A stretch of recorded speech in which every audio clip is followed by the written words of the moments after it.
आदि आद्य शक्ति जगदम्बा परमेश्वरी भुवनेश्वरी चंडिका चामुंडा महामाया योग माया पूर्ण प्रकृति सतचित आनंद स्वरूपिणी भगवती देवी जी को मैं प्रणाम करता हूँ। तो हमने छठे स्कंद में भगवत श्रीमद् देवी भागवत पुराण में पढ़ा कि वृत्रासुर ने इंद्र को 100 वर्ष के युद्ध के पश्चात पराजित कर दिया और उसके बाद वो अपने पिताजी के पास आए। तो उसके बाद तब उसके पिता ने उसको ये कहा कि त्वष्टा ने ये कहा कि महाभाग तुम्हारा कल्याण हो, तुमने जो है बहुत बड़ी बात की है और जो कि तुमने इंद्र को पराजित कर दिया है। उसके बाद देखो तुम ऐसे पुत्र बनो जो कि अपने पिता की आज्ञा का पालक हो। बेटा, पिता के जीवित रहने पर उनकी आज्ञा का पालन करो। मृत्यु होने पर पुत्र को चाहिए कि भूरी भोजन करावे, मृत्यु दिवस पर बहुसंख्यक ब्राह्मणों को भोजन करावे। और इसे ही भूरी भोज कहते हैं कि बहुत से ब्राह्मणों को मृत्यु तिथि पर पिता की या पितामह की मृत्यु तिथि पर भोज कराए और फिर गया में जाकर पिंडदान करे। तो आजकल जो हरिद्वार के पास में कनखल नामक स्थान है वो भी गया है, वो भी गया होना संभव है, और जो गया बिहार में कहते हैं वो भी संभव है। तो इन 3 कर्मों से पुत्र की पुत्रता सार्थक होती है। तो बेटा, मेरे घोर संताप को तुम शांत करो। तो इसके बाद में जब एक बार तो वो हरा चुके थे, उसके बाद उन्होंने ब्रह्मा जी की तपस्या करी वृत्रासुर ने, तब ब्रह्मा जी ने वरदान दिया। उसके बाद की ये बात है। तो अब उसके बाद कहते हैं कि त्वष्टा की यह बातें सुनकर अत्यंत दुर्जय वृत्रासुर रथ पर सवार हो तुरंत पिता के भवन से निकल गया। तो वृत्रासुर दूसरी बार फिर उसने इंद्र पर चढ़ाई की। युद्ध में उत्साह बढ़ाने वाले धौंसे पिटवाए गए, शंख ध्वनि हुई। यों उस अभिमानी दैत्य ने नियम पूर्वक यात्रा की। वह सेवकों से कह रहा था, मैं इंद्र को मारकर स्वर्ग का अकंटक राज्य भोगूंगा। यों घोषित करते हुए वह आगे बढ़ा। सैनिक उसके चारों ओर से घेरे हुए थे। उस समय उस विशाल सेना की गर्जना से अमरावती भयभीत हो उठी। भारत, वृत्रासुर आ रहा है, यह जानकर इंद्र ने बड़ी शीघ्रता के साथ सेना सजाना आरंभ कर दिया। शत्रुसूदन इंद्र ने तुरंत संपूर्ण लोकपालों को बुलाया और उन्हें युद्ध करने की आज्ञा दी। गृध्र व्यूह का निर्माण करके इंद्र स्वयं उस व्यूह के बीच में विराजमान हो गए। शत्रु की सेना को कुचल डालने की शक्ति रखने वाला वृत्रासुर वहां तुरंत आ पहुंचा। तदनंतर देवताओं और दानवों में भयंकर लड़ाई छिड़ गई। युद्ध में उपस्थित इंद्र और वृत्रासुर दोनों के मन में विजय की अभिलाषा भरी हुई थी। देवता और दानव दोनों एक दूसरे के रहस्य को जानते हुए बड़े उत्साह के साथ लड़ रहे थे। अपने अपने उत्तम आयुधों से एक दूसरे पर प्रहार करने में व्यस्त थे। इस प्रकार का भयंकर संग्राम छिड़ जाने पर वृत्रासुर की क्रोधाग्नि धधक उठी। उसने अकस्मात इंद्र को पकड़ा, उन्हें वस्त्र एवं कवच आदि से रहित कर दिया। सारे कपड़े उतार डाले, कवच वगैरह सब उखाड़ डाला और इंद्र को मुख में डाल लिया और स्वयं ज्यों का त्यों वृत्रासुर डटा रहा। महाराज, उस समय उसके हर्ष की सीमा नहीं रही। इंद्र के वृत्रासुर के मुंह में चले जाने पर देवताओं के मन में अपार आश्चर्य और दुख हुआ। हाँ, इंद्र मारे गए, यों बार बार विलाप करते हुए वे चिल्ला उठे। तो अब वो तुरंत देवगुरु बृहस्पति के पास पहुंचे और उन्होंने उनसे कहा, द्विजवर, आप हमारे परम गुरु हैं, अब आप बताइए हमें क्या करना चाहिए। हम सभी देवता इंद्र की रक्षा कर रहे थे, फिर भी वृत्रासुर ने इंद्र को निगल लिया है और उनके न रहने से हम सब लोगों का पराक्रम समाप्त हो चुका है। विभो, आप इंद्र का उद्धार होने के लिए शीघ्र ही कोई अनुष्ठान बताने की कृपा कीजिए। तो बृहस्पति ने कहा, देवताओं, क्या किया जाए, वृत्रासुर प्रबल शत्रु है, इसने इंद्र को मुख में डाल लिया है, वे उसी में पड़े हुए हैं, परंतु इंद्र अभी मरे नहीं है, वे जीवित हैं। तो तब देवताओं ने कहा, अच्छा, तो उनको बाहर निकालने का कोई उद्योग किया जाए। तो व्यास जी कहते हैं, उन्होंने बृहस्पति की सम्मति से शत्रु का संहार करने वाली महान बलवती जिह्वा का सृजन किया। वृत्रासुर को जम्हाई आई और उसका मुंह खुल गया करके, और ऐसी स्थिति में कुछ समय तक उसका मुंह फैला रहा। इंद्र अपने अंगों को समेटकर उसके मुख से तुरंत बाहर निकल आए।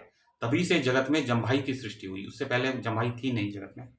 देवराज बाहर निकल आए, यह देखकर समस्त देवताओं के मुख पर हंसी छा गई। इसके बाद फिर युद्ध आरंभ हो गया। देवताओं और दानवों का वह रोमांचकारी संग्राम, घोर संग्राम 10 सहस्र वर्षों तक चलता रहा। अभिमान में चूर रहने वाले वृत्रासुर की शक्ति जब अधिक बढ़ गई, तब उसके तेज से फीके पड़ जाने के कारण इंद्र पुनः परास्त हो गए। उनकी पराजय देखकर देवताओं के विषाद की सीमा नहीं रही और इंद्र को भी महान क्लेश हुआ।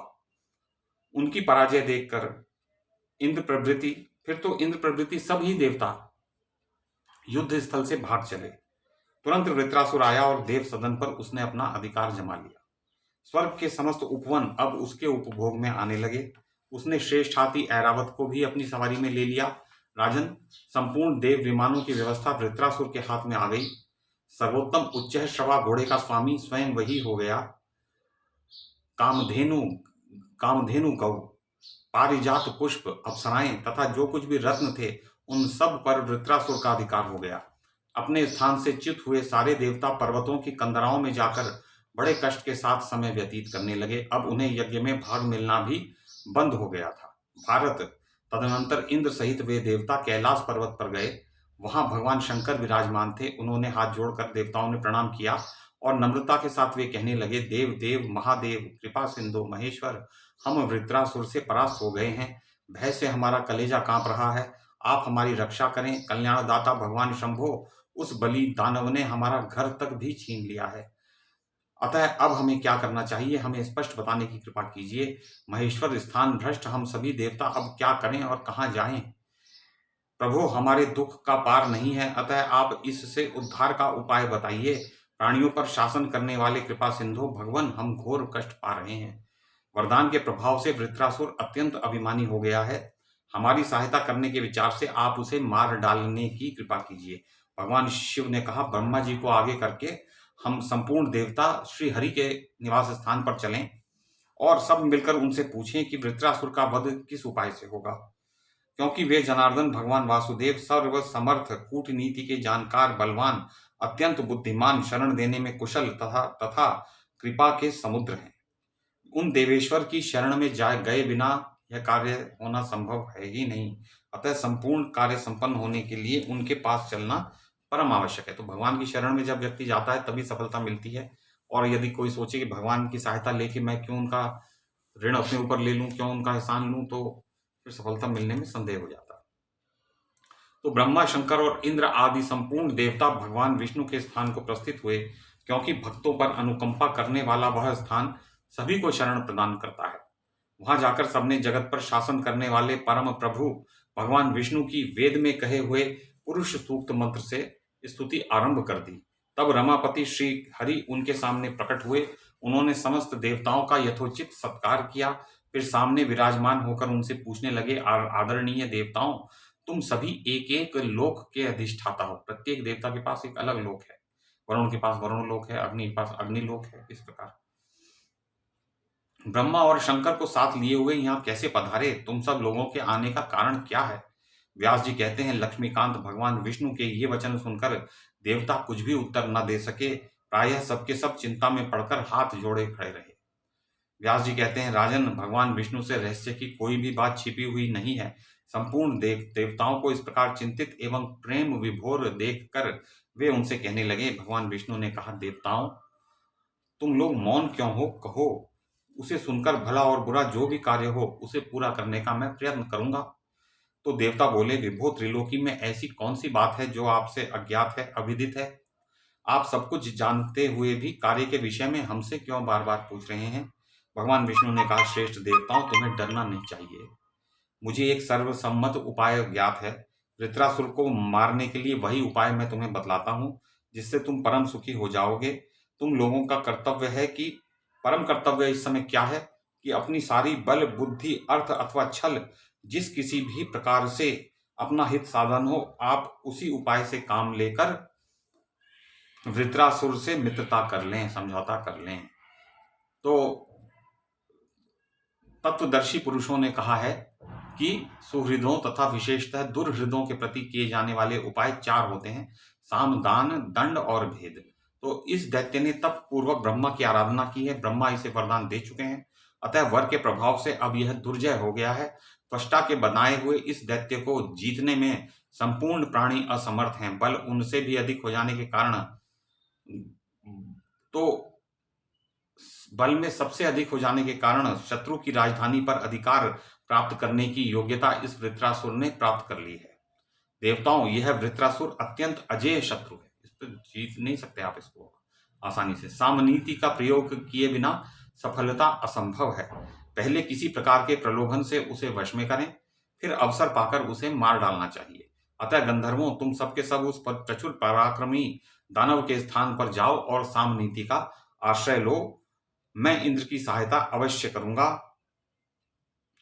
और एतदर्थ इनके श्रेष्ठ आयुध वज्र में गुप्त रूप से मैं प्रवेश कर जाता हूं। तो भगवान बोले, और अभी सम्यक प्रकार से समय की प्रतीक्षा करनी चाहिए।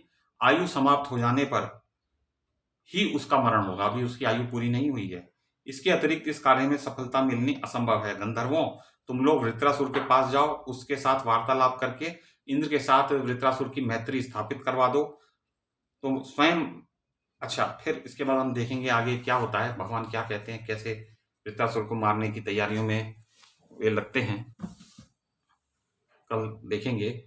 भगवान ने चाहा तो, भगवती ने चाहा तो, भगवती जगदम्बा आद्य शक्ति परमेश्वरी भुवनेश्वरी महालक्ष्मी योग माया महामाया पूर्ण प्रकृति चंडी चामुंडा चंडिका देवी जी को मैं प्रणाम करता हूँ।